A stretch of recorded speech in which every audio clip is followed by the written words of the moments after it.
자, 우리 옆에 분들과 다시 한번 인사하겠습니다. 오늘 정말 잘 오셨습니다. 자, 은혜 받기 원합니다.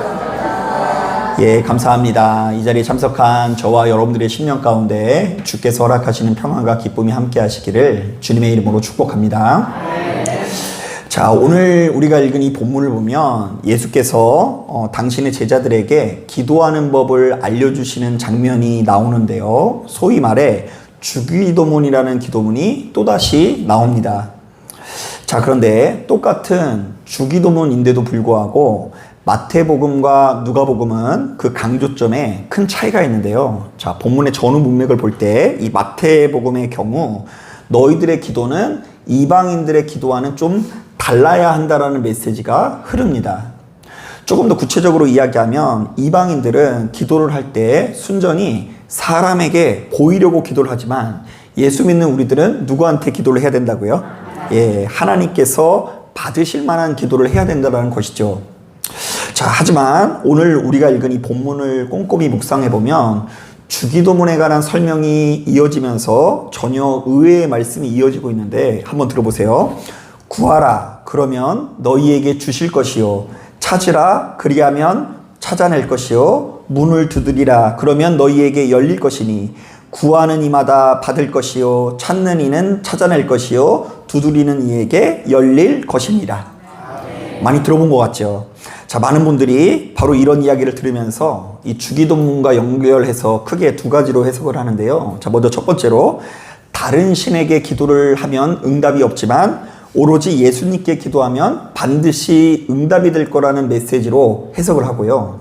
자, 그리고 두 번째로는 너희가 주님께 수시로 기도하고 많이 기도하면 기도하는 족족 다 응답이 될 거라는 메시지로 해석하고 합니다. 자, 그래서 실제로 어떤 이 깊은 산속에 있는 이 기도원 같은 데 가보면 거기에 큼지막하게 이 성구가 적혀 있는 경우가 굉장히 많습니다. 구하라, 그리하면 어떻게 할 것이요? 주실 것이요. 찾으라, 그리면 찾아낼 것이요. 문을 두드리라, 그리하면 열릴 것이다. 그래서 무수히 많은 성도들이 그 성구를 바라보면서 우리가 하나님께 간구하지 않아서가 문제이지 하나님께 간구하면 반드시 해결될 거라는 믿음을 가지고 그 누구보다 열정적으로 금식을 하며 기도를 하고 있습니다.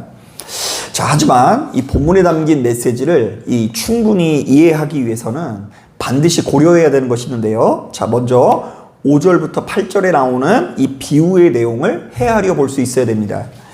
자, 거기 보면 어떤 사람이 한밤중에 친구의 집에 가서 이런 부탁을 하죠. 친구여, 내게 빵 3덩이만 빌려주게. 내 친구가 여행길에 나를 만나러 왔는데 내놓을 것이 없어서 그렇다네. 자, 여러분들 같으면 이거 받아들일 것 같아요? 거절할 것 같으세요? 막상 해볼까요, 우리가? 물론 밤중이기 때문에 이 친구도 역시 한두 번 거절할 수 있으나 그럼에도 불구하고 끈질기게 간청하면 대다수의 사람들은 이것을 거절할 수 없다고 하는데요. 자, 이것은 단순히 친구가 끈질기게 요구해서 그렇다기보다는 고대 근동사회에 만연해 있었던 손님 접대 문화 내지는 명예수치 문화와 좀 연결시켜 해석을 해야 되는데요. 자, 그러니까 당시 시대만 하더라도 낯선 손님이 밤에 찾아왔을지라도 반드시 음식과 잠자리를 제공해야 되는 매너가 있었대요. 자, 그리고 이러한 매너를 지키지 않았을 경우에는 손님의 요청을 거절한 개인뿐만이 아니라 마을도 역시 큰 오점이 될 수 있었다고 합니다. 그러니까 불명예인 거예요. 수치인 거예요. 손님이 왔는데 대접을 해야 된다, 말아야 된다? 예, 해야 되는데 그것을 안 하는 것 자체가 수치라는 것이죠. 자, 그렇다면 오늘 말씀을 좀 어떻게 생각해 볼 수 있냐면요. 이 본문에 나오는 이 사람은 밤중에 친구의 집에 찾아갔을지라도 당시로서는 아주 정당하고 명예로운 요구를 했으니 그 누구든 이런 요청은 응답할 수밖에 없다는 것이죠. 자, 그렇다면 본문의 내용을 이렇게 요약해 볼 수 있을 것 같아요. 한번 따라해 보겠습니다. 올바른 부탁을 하는 자는 설령 무리한 방식으로 부탁을 할지라도 반드시 응답을 받을 수밖에 없다. 예, 지금 이 밤중에 찾아가서 떡을 달라고 하는 것은 분명히 무리한 요구예요. 그러나 손님을 접대한다는 것은 올바른 요구이기 때문에 바로 이러한 요구에는 반드시 응답을 받을 수밖에 없다는 것이죠. 자, 그런가 하면 우리들은 이 11절부터 13절에 나오는 내용도 충분히 고려해야 되는데요. 자, 거기 보면 예수께서 아버지와 자녀의 관계를 예로 드십니다. 자, 이른바 육신의 옷을 입고 있는 우리들도 자신의 자녀를 아끼고 사랑하는 마음이 있어서 그 자녀에게 해로운 것은 주지 않고 이로운 것만 주듯이 완전하시고 아름다우신 하나님께서도 우리에게 선하고 아름다운 응답을 주실 수밖에 없다는 것이죠. 자, 바로 이런 차원에서 하나님께서는 우리가 구하고 찾고 두드릴 때마다 반드시 주시기로 한 선물이 있다고 하는데요. 자, 그것이 무엇인지 우리 다 같이 13절 말씀 같이 한번 읽어보겠습니다. 간절히 구하면 반드시 받는다는 응답이 무엇인지 13절 말씀 같이 읽어볼게요. 시작. 너희가 악할지라도 좋은 것을 자식에게 줄 알거든 하물며 너희 아버지께서 구하는 자에게 성령을 주시지 않겠느냐 하시니라. 자, 구하라 막 여기만 보면 게 아니에요. 그렇게 구했을 때 반드시 받게 되어 있는 응답이 뭐라고 소개되고 있죠? 아, 예, 맞습니다. 우린 여기서 이 성령이라는 단어에 동그라미를 쳐야 되는데요. 오늘 말씀에 의하면 이 기도는 자비로운 하나님께 마음껏 구하되 밤중에도 구하되 궁극적으로 무엇을 구하는 행위라고요? 성령을 구하는 행위라는 것이 분명해집니다. 자, 한번 따라해 보겠습니다. 기도는 자비로운 하나님께 마음껏 구하되 성령의 응답을 구하는 행위이다. 자, 그렇다면 예수 믿는 우리들은 전능하신 하나님과 날마다 밤중에도 친밀하게 교제하되 다소 무리한 기도 같아도 무조건 기도에서 받아야 하는 응답이 성령이라는 것을 깨달았는데요. 자, 바로 이런 이야기를 들으면 많은 성도님들이 크게 두 가지 반응을 보입니다. 자, 우리가 성령 받으라면 어떤 반응을 보이냐면, 아, 이제 내가 좀 뜨거워져야 되겠다. 이런 생각 안 드세요? 성령 받으라면 뜨거워져야 되겠다라는 생각도 들고요. 두 번째, 나는 특별하고 신비한 기적이나 은사를 체험해야 된다라는 식으로 이해를 합니다. 우리가 생각하는 성령의 역사라는 것이 다 거기에 머물러 있어요. 자, 사실 저도 역시 아주 오랫동안 특정한 분위기 내지는 눈앞에 나타난 이 신비 현상을 성령의 역사라고 한정했는데요. 자, 예를 들면 누군가가 조용하게 예배드리면 성령 충만한 것이 아니고요. 그리고 정말로 열광적인 분위기에서 하나님을 찬양하거나 예배를 드리면 그 교회가 성령 충만한 교회라고 생각을 했어요. 자, 뿐만 아닙니다. 이 신비 체험도요. 저는 진짜 누구보다도 이것에 대한 이 열정이 있었던 목사인데요. 자, 이를테면 누군가가 예배드린 중에 폭포수 같은 눈물을 흘리면 그렇게 반갑고요. 그 사람 마음에 얼마나 힘든지 안 힘든지 그건 두 번째예요. 일단은 눈물을 흘리니까 너무나 기쁘고요. 그리고 방언을 받는다라는 것, 투시의 은사라든지 미래에 대한 예언을 하는 것을 몹시도 사모하면서 바로 이렇게 신비스러운 표적 자체를 성령의 역사로만 여겼던 것 같아요. 자, 그런데 어떤 면에서는 지금도 그런 정서가 흐르고 있는 게요. 제가 지난주 금요 예배 드리기 전에 깜짝 놀랐는데 제 안에 아직도 그런 게 있더라고요. 우리가 예배 드리려고 잠깐 보았는데 이상하게 장로님 자리에만 물이 한 바가지 떨어져 있더라고요. 누가 흘렸는지 천정에서 떨어졌는지 정확히는 모르겠는데 장로님 자리에만 물이 탁 고스란히 떨어져 있어요. 그래서 제가 기도하다가 하나님, 우리 장로님 댁에 뭐가 있습니까? 이런 생각을 하다가 아유, 하나님, 그래도 물이 장로님밖에 안 튀어서 어떤 면에서는 다행인 것 같습니다. 우리 장로님은 기도로 이겨낼 줄로 믿습니다. 이거 아멘 하기도 그렇고 안 하기도 그렇고 그렇죠. 이게 왠지 이제 이게 성령의 계시 같다는 생각도 들고, 만약에 크게 어려운 일이라고 한다면 우리 장로님이 이길 줄로 믿습니다 이렇게 기도하는 저를 볼 때에 야, 그게 성령의 역사가 아닌데 너 왜 자꾸 그렇게 생각을 하냐 이런 생각이 들더라고요. 자, 그런데 이제 제가 분명히 말씀드리지만 제 안에는 어렸을 때부터 그렇게 신앙생활 하다 보니까 그러한 정서가 있는지 모르겠지만 이 성경이 말하는 이 성령의 역사라는 것은 특정한 분위기 내지는 신비 현상이 아니라 하나님 그 자체라고 할 수 있는데요. 이른바 육신의 옷을 입고 있는 우리들이 하나님의 개입하심 가운데 그분의 뜻과 속성과 인도하심 가운데 놓여 있는 상태를 말합니다. 자, 그러니까 하나님의 뜻이 하늘에서 이루어진 것 같이 어디서도 이루어지는 거예요. 땅에서도 이루어진 상태가 성령 충만이고요. 하나님께서 다스리시고 주관하시는 나라가 우리에게도 충만히 이루어진 상태가 성령 충만한 상태라고 할 수 있는 거예요. 자, 그러니까 성령 충만과 하나님의 뜻을 분리할 수가 없다라는 것이죠. 그래서 여러분, 하나님께서 우리를 아끼고 사랑하시듯이 우리도 역시 주변의 많은 사람들을 아끼고 사랑하는 상태가 된 게 성령 충만한 상태일 수 있고요. 또한 하나님께서 우리를 끝없이 용서해 주셨듯이 우리도 역시 주변의 많은 사람들을 용서하는 자가 되는 것이 성령 충만한 거예요. 그래서 여러분, 우리가 뜨겁게 기도할지라도 맨날 입만 열면은 누군가를 사랑하지 못하고 용서하지 못하면 성령 충만한 상태가 아닌 거예요. 하나님의 뜻이 내 안에서 이루어지지 않았으니까.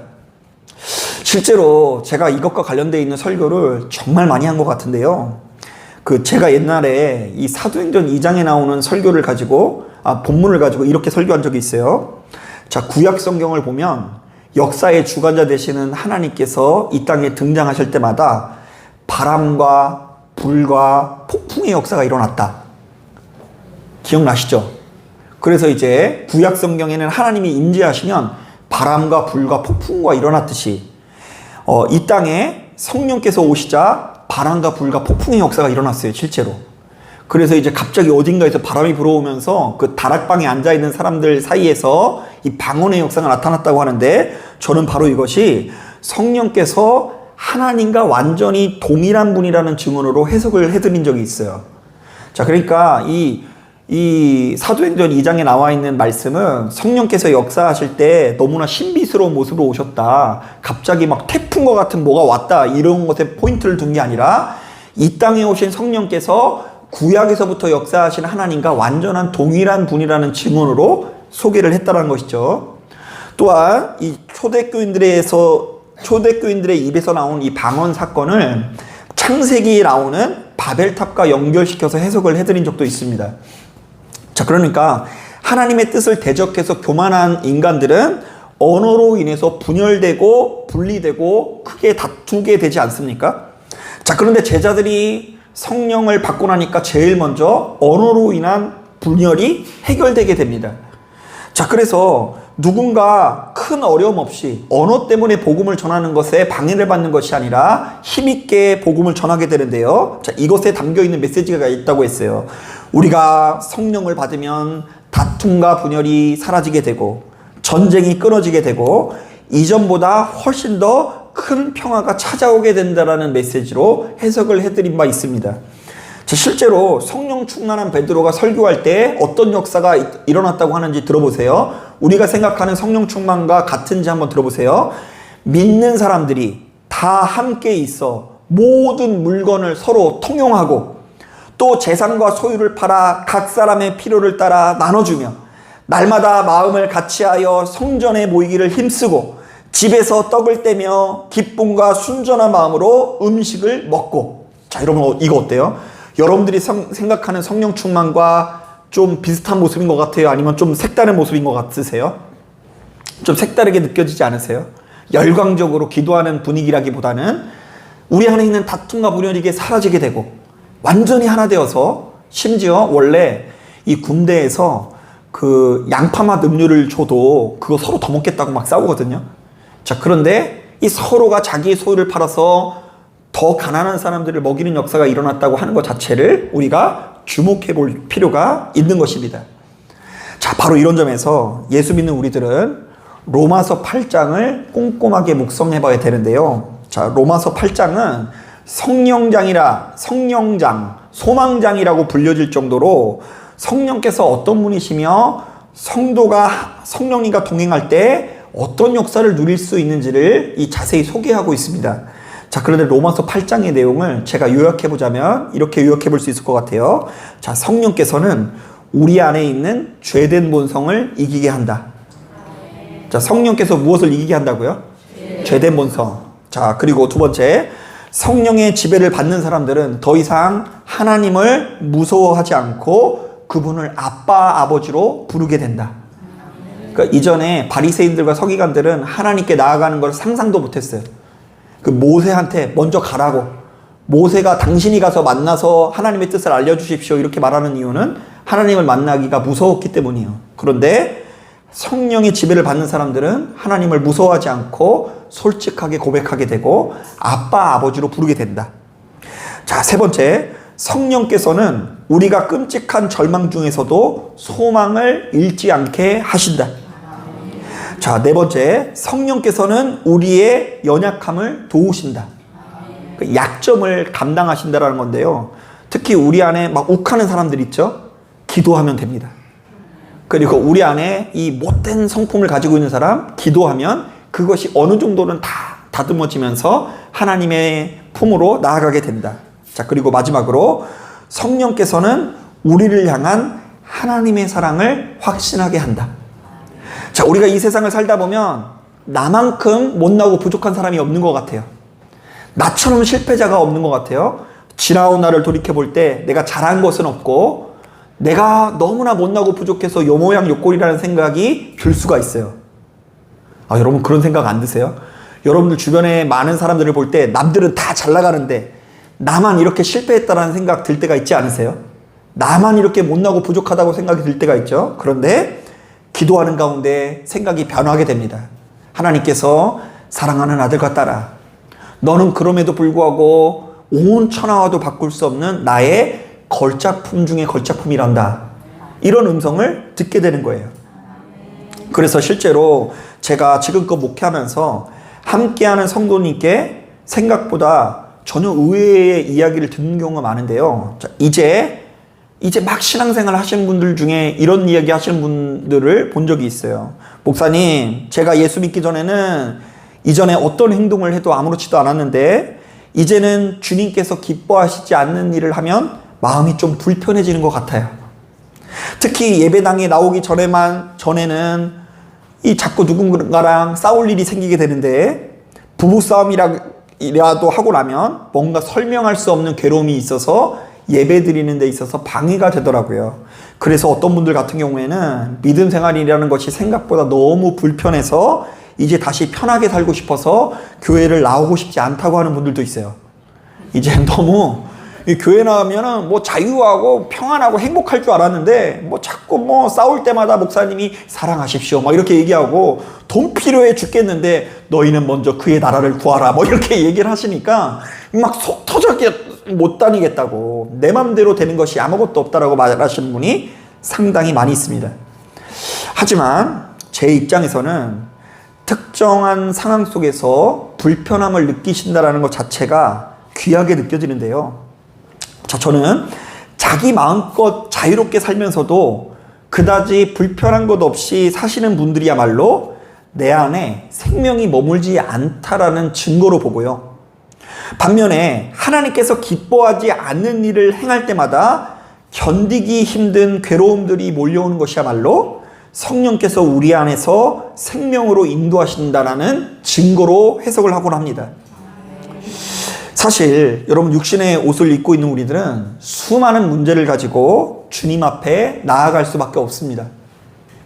사는 것 자체가 너무 괴롭고 팍팍하다 보니까 필연적으로 자녀의 문제, 건강의 문제, 직장의 문제, 미래의 문제를 아뢰고 이 문제를 빨리 해결하여 주세요라는 간구가 이어질 수밖에 없습니다. 이른바 하나님의 도우심을 요청하면서 그분께 구하고 찾고 두드리는 기도를 한다라는 것이죠. 자, 바로 이때 하나님께서는 우리의 기도를 외면하지 않으시고 우리에게 꼭 필요한 응답을 주시는데요. 오늘 본문에 의하면 주님께서 이렇게 말씀하실 것입니다. 사랑하는 아들과 딸아, 지금 너희가 처해져 있는 상황에서 반드시 받아야 되는 응답은 성령이다. 네가 성령으로 충만해질 때 비로소 자유를 누리고 네가 성령으로 충만할 때 비로소 고통에서 벗어나 생명을 누리게 될 것이다. 자, 바로 이런 점에서 우리가 성령을 구하며 산다라는 것은 그분의 바짓가랑이를 붙잡고 늘어지면서 내가 원하는 결과를 하나님께 받아내는 것이 아니라 하나님의 뜻이 내 안에서 이루어지게 해달라는 간절한 요청이라고 할 수 있는데요. 이른바 우리가 성령을 구하며 살면 깨어진 관계가 회복되어질 수 있는 것입니다. 또한 우리가 성령을 구하며 살면 도무지 용서할 수 없는 마음에 용서가 생기고요. 지금껏 우리를 붙잡고 있던 여러 가지 염려를 넘어서 평화를 누리게 되는 것입니다. 그리고 무엇보다 성령을 구하며 사는 자들은 그 삶의 방향이 내 중심에서 하나님 중심으로 바뀌게 되어지는 것입니다. 자, 그렇다면 바로 이러한 말씀에 귀를 기울이시고 스스로의 기도 생활을 냉정하게 점검해 보길 바랍니다. 자, 첫째, 대답하지 않으셔도 돼요. 지금 여러분들은 그리스도 예수의 이름으로 기도라는 것을 하긴 하십니까? 아멘 안 하셔도 돼요. 아멘 안 하셔도 돼요. 지금 여러분, 지금 내가 그리스도 예수의 이름으로 기도라는 것을 충분히 꾸준히 하고 있는 것 같으세요? 이 교회 나와서 내가 장로요, 권사요, 그리고 무슨 회장이요, 뭐 반장이요, 뭐 이런 감투 다 떼고 여기서는 나 나름대로 성숙하고 믿음 좋은 것처럼 행동해요. 그런데 냉정하게 여러분들의 삶의 처소에서 꾸준히 기도하는 삶을 살아가십니까? 꾸준히 기도하는 사람이 성령에 이끌린 삶을 살아갈 수밖에 없는 거예요.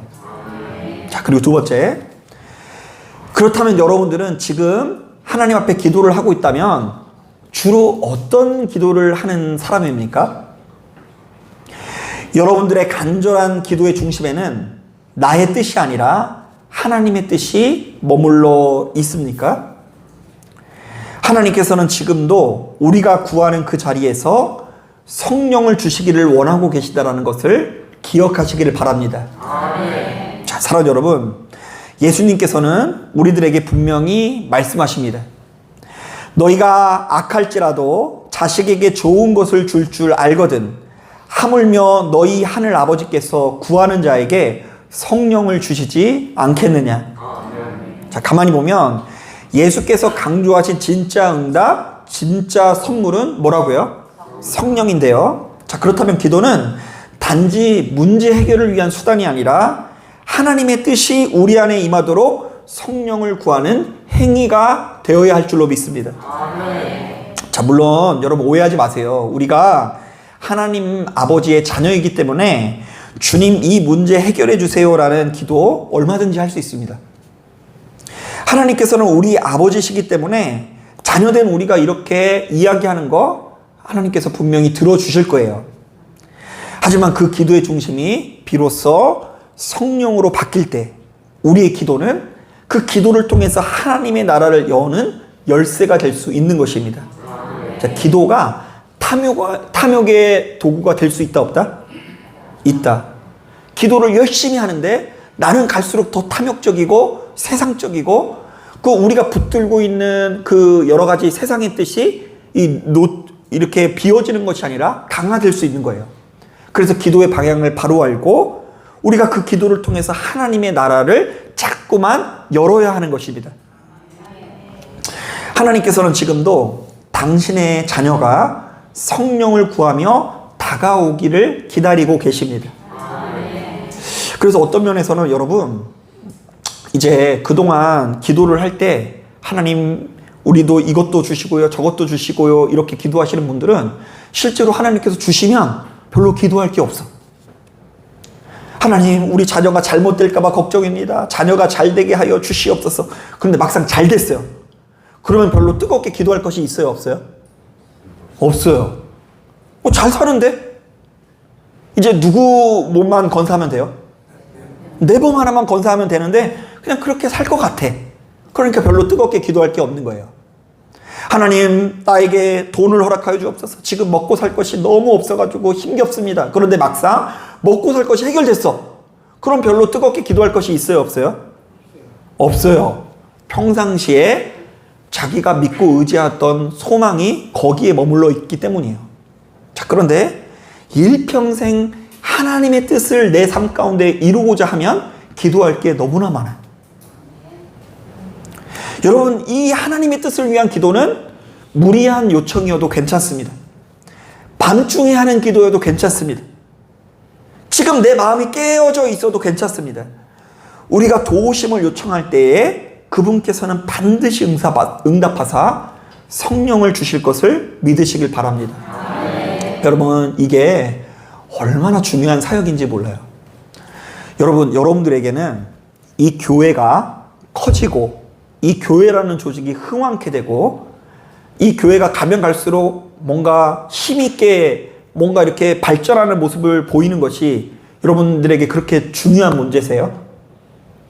이 교회가 커지고 건물도 짓고 막 사람도 막 빈자리가 채워져 가지고 막 더 넓히고 아무도 아멘 안 하시는데 그게 그렇게 중요한 문제세요? 물론 여러분 그러면 좋죠. 인간은 육신의 존재인지라 어떤 교회를 갔는데 그 교회가 커져야지 힘이 나요. 근데 그것은 우리 입장이에요. 하나님께서 정말로 기뻐하시는 것은 교회라는 조직이 흥왕케 되고 커지고 부유해지는 것보다 한 영혼이 성령과 교제하면서 주어진 삶 가운데 평안을 누리고 위로받는 것을 중요하게 여기실 거예요. 가만히 보면 어딜 가나 인간의 삶은 만만치가 않습니다. 지금 여러분들 우리 교회 와서 다 정장 입고 머리끼름 바르고 이렇게 앉아 있으니까 다 괜찮게 살아가는 것 같아도 저는 조금 더 알 거 아니에요. 그런데 한 사람 한 사람 말하지 못하는 여러 가지 고난과 고통과 괴로움 너무나 많아요. 다들 겨우겨우 살아가요. 목사님은 뭐 다 편안하게만 사는 줄 아세요? 목사부터 뭐 성도님들에 이르기까지 한 사람 한 사람 다 고통스러워요. 그런데 이런 성도들 한 사람 한 사람을 가지고 교회를 크게 만들기 위해서 하나님께서 이 땅에 오셨다? 이게 아마 주님께서 이 땅에 오셨을 때 이스라엘 백성들의 생각이었던 것 같아요. 예루살렘이 흥왕케 돼야 된다. 잘 돼야 된다. 어떤 면에서 지금은 그들은 어떻게든 이방 민족을 다 물리치고 지금 이스라엘도 역시 그 무너진 예루살렘 성전, 제3의 성전을 쌓는 것을 마음속 한구석에 목표로 삼고 있는 것 같기도 해요. 자, 그런데 제가 보았을 때는 그렇게 세워진 성전은 예수께서 무너뜨리고 싶으셨을 것 같아요. 그렇게 세워진 성전은 성전이 아니다.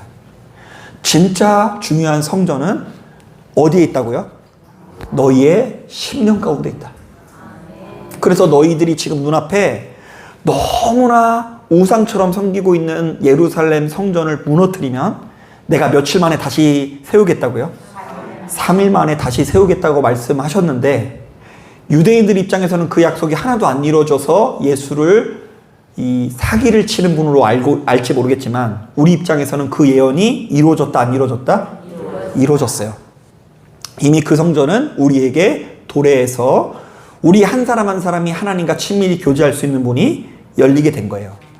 자, 그러므로 이제는 이 자리에 참석한 저와 여러분들이 그저 도깨비 방망이처럼 특정한 문제만 해결하려고 하는 그런 정도의 기도를 넘어서서 우리 안에 하나님의 나라가 임하도록 성령을 구하고 사모하는 기도자가 되시기를 주님의 이름으로 축복합니다. 자, 기도하겠습니다.